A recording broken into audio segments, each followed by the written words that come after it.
আপনার প্রশ্ন হলো, আমি যখন জানতে পারলাম যে নামাজে বুকের ওপর হাত বাঁধা সুন্নাত এবং নবীজি সাল্লাল্লাহু আলাইহি ওয়াসাল্লাম 5 ওয়াক্ত নামাজের পর সম্মিলিতভাবে কোনোদিন মোনাজাত করেননি, সম্মিলিতভাবে দাঁড়িয়ে কিয়াম করার কোনো দলিল নেই, তারপর থেকে মসজিদে গিয়ে বুকের উপর হাত বাঁধতাম, মোনাজাত করতাম না এবং ভোরবেলা কিয়াম করার সময় নামাজ শেষে চলে আসতাম, কিয়াম করতাম না। আমাকে তারা বলেছিল যে এগুলো করিস না, তুই অন্যরকম হয়ে গেছিস। হাত বুকের উপর বাঁধা নিয়ে আমি বললাম যে এটা তো হাদিসে আছে।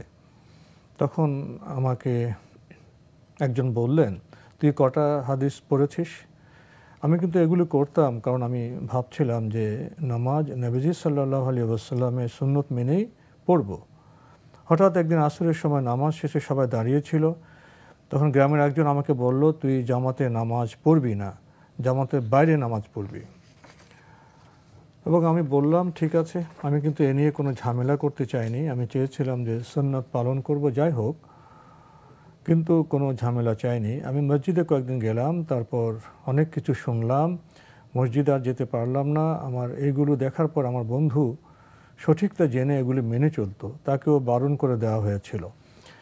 কিন্তু কয়েক মাস পর কয়েকজন বন্ধুকে মসজিদে নামাজ পড়তে যেতে বলে এবং সে এখন যাচ্ছে। আমাকে কিন্তু ওদের মধ্যে যারা বারণ করেছিল, যারা ছিল, তারা কেউই বলেনি নামাজ পড়তে যাওয়ার জন্য, তাই আমি এখন যেতে পারছি না। ওরা ভাবছে হয়তো এর জন্যই দেখা দেখে অন্যজন করছে, তাই দয়া করে বলবেন আমি এখন কি করব। কারণ আমার অনেক সময় চিন্তা লাগে, আমি মসজিদে নামাজ পড়তে যেতে পারছি না, আমার মন মাঝে মধ্যে ভেঙে যায়। একসময় মনে হয় মসজিদে জামাতে যাওয়ার কথা, কিন্তু যেতে বাধা পাই। তখনই মনে পড়ে সবাই মিলে একসঙ্গে দাঁড়িয়েছিল এবং আমাকে জামাতে নামাজ পড়তে বারণ করেছিল। আমি কিন্তু তখন জানতাম না যে মসজিদে এগুলো না করে বাড়িতে করব, তাহলে ভালো হবে। যারা বাধা দিচ্ছে তারা মূলত বড় ধরনের ভুল কাজ করেছে, তারা জুলম করেছে। দ্বীনের ব্যাপারে তাদের এই অবস্থানটুকু একেবারেই হারাম এবং গর্হিত কাজ। এর জন্য তারা আল্লাহ রাব্বুল আলামিনের কাছে জিজ্ঞাসিত হতে হবে। একটি সুন্নাহ কাজ হাদিস দ্বারা যেটি প্রমাণিত হয়েছে, এই কাজটি আপনি করতেছিলেন, এখন আপনাকে এভাবে জোরপূর্বক বাধা দেয়া, মানে এটা তাদের জন্য উচিত হয়নি, এটা উচিত হয়নি। এক্ষেত্রে আপনি তাদের সাথে একটু কোপারেশন করতে পারেন, যোগাযোগ করতে পারেন, তাদেরকে বিষয়গুলো বুঝাতে পারেন। যদি তারা আপনাকে আবার পরবর্তীতে মসজিদে যাওয়ার জন্য অনুমতি দেয়, তাহলে আপনি মসজিদে অংশগ্রহণ করুন। কিন্তু জোর করে আপনি মসজিদে গিয়ে মানে তাদের সাথে আবার মানে বড় ধরনের কোনো বিতণ্ডা তৈরি হওয়া, মানে বিতণ্ডার মুখোমুখি হওয়া অথবা ঝগড়া বিবাদে লিপ্ত হওয়া, এই কাজটি আমার মনে হয় সঙ্গত হবে না, উচিত হবে না।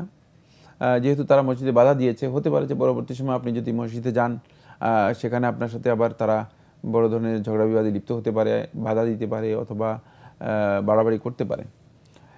যদি বাড়াবাড়ির আশঙ্কা না থাকে, কোনো ধরনের বিতণ্ডার আশঙ্কা না থাকে, সেক্ষেত্রে আপনি মসজিদে অংশগ্রহণ করতে পারেন।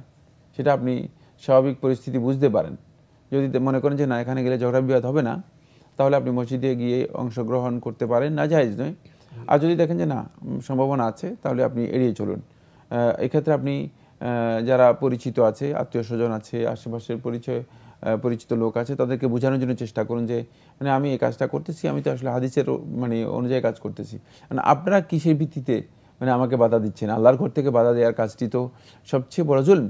ওয়ামান আযলামু মিম্মান মানাআ মাসাজিদাল্লাহি আন ইউযকারা ফিহা ইসমুহু, আল্লাহ তাআলা তো কোরআনে কারীমের মধ্যে বলেছেন তার চেয়ে বড় জালেম আর কে আছে, যে আল্লাহর ঘর মসজিদের মধ্যে মানুষদেরকে আল্লাহর নাম উচ্চারণ করতে, জিকির করতে বাধা দিয়ে থাকে। তিনি এই বিষয়গুলো লোকদেরকে বোঝানোর জন্য চেষ্টা করুন। আর তাদের এই কাজটি হচ্ছে সবচেয়ে বড় জুলম, মানে এর চেয়ে বড় জালিম আর কেউ নেই, আল্লাহ তাআলা কোরআনের মধ্যে বলেছেন।